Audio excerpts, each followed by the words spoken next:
এই অঞ্চলৰ দুজন নাবালকক তিনিজন ব্যক্তিয়ে অতি নিৰ্মমভাৱে আজি 3 দিনৰ আগত তেওঁলোকক পাশবিক অত্যাচাৰ চলালে, শাৰীৰিকভাৱে প্ৰহাৰ কৰিলে, নৃশংস যি তেওঁলোকে নাৰকীয় তেওঁলোকৰ ওপৰত ঘটনা ঘটালে। তাৰ বাবে আমি আজি এই যি 4-5টাকৈ আমি জাতীয় সংগঠন ইয়াতে সন্মিলিত হৈছোঁ। এই জাতীয় সংগঠন সন্মিলিত ফোৰামৰ জৰিয়তে আমি সৰ্বপ্ৰথমে এই ঘটনাৰ বিৰুদ্ধে আমি তীব্ৰ গৰিহণা দিছোঁ আৰু ইয়াৰ প্ৰতিবাদ আমি ইয়াতে আজি গেলাবিল চাৰিআলিত কৰিছোঁ।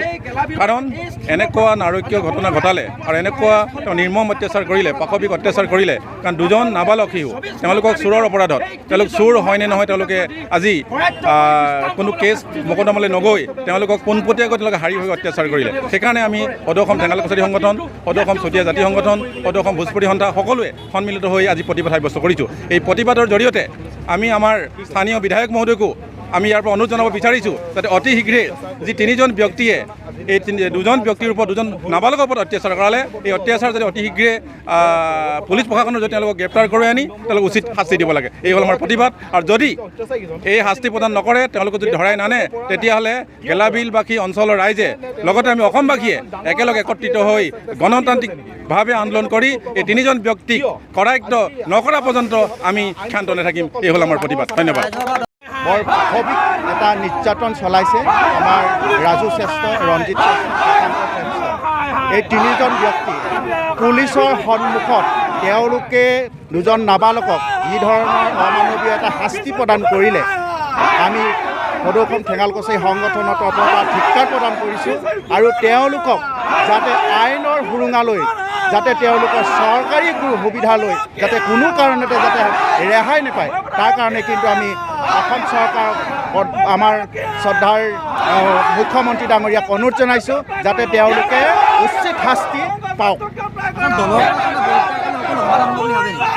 দলৰ পৰা বহিষ্কাৰ কৰিলেই তেওঁলোকে আমি সমাধান হ'ব বুলি আমি নেভাবোঁ। এইটো কাৰণে নেভাবোঁ কাৰণ যে দলৰ এটা তেওঁলোকে নীতি বহিৰ্ভূত কাম কৰাৰ কাৰণে তেওঁলোকক বহিষ্কাৰ কৰিছে, সেইটো ঠিকেই আছে। কিন্তু তেওঁলোকক এই অমানৱীয় পিশাচি যিটো কাণ্ড কৰিলে, তাৰ কাৰণে কিন্তু তেওঁলোকক উপযুক্ত শাস্তি প্ৰদান কৰিলেহে আমি ন্যায় পোৱা বুলি ভাবোঁ। আমি পুলিচ প্ৰশাসনক ধিক্কাৰ জনাইছোঁ, বৰপথাৰক ধিক্কাৰ জনাইছোঁ। আচলতে এই 24 ঘণ্টা পাৰ হৈ যোৱাৰ পিছতো এনেধৰণে আইন হাতত তুলি লোৱাৰ এনেধৰণৰ পিশাচসমূহ এতিয়াও আমাৰ ৰাস্তা বাটে ঘূৰি ফুৰিছে। তেওঁলোকে কিন্তু এতিয়াও গ্ৰেপ্তাৰ কৰিব পৰা নাই। এইটো কিন্তু অতি দুৰ্ভাগ্যজনক কথা। আমিতো তেনেকৈ ভাবিছোঁ। আমি শ্ৰদ্ধাৰ আমাৰ বৰপথাৰ সমষ্টিৰ বিধায়কগৰাকীকো আমি ধিক্কাৰ জনাইছোঁ। এইকাৰণে ধিক্কাৰ জনাইছোঁ, তেওঁলোকৰ এজন এই মণ্ডলৰ সম্পাদক আছে। এই সম্পাদক থকা পাছতো তেনেধৰণৰ অমানৱিক শাৰীৰিক কামত তেওঁলোকে লিপ্ত হৈছে। আৰু তেওঁলোকক কিন্তু এতিয়াও কিন্তু বিধায়ক মহোদয়ে জৰিয়তে আমাৰ থানাসমূহৰ জৰিয়তে কিন্তু সেই গ্ৰেপ্তাৰ কৰাৰ যিটো প্ৰক্ৰিয়া, সেইটো এতিয়াও কৰা নাই। সেয়েহে মই বিধায়ক মহোদয়ক অনুৰোধ জনাম যাতে অতি শীঘ্ৰে তেওঁলোকক গ্ৰেপ্তাৰ কৰি উপযুক্ত শাস্তি প্ৰদান কৰিবৰ কাৰণে মই অনুৰোধ জনাইছোঁ।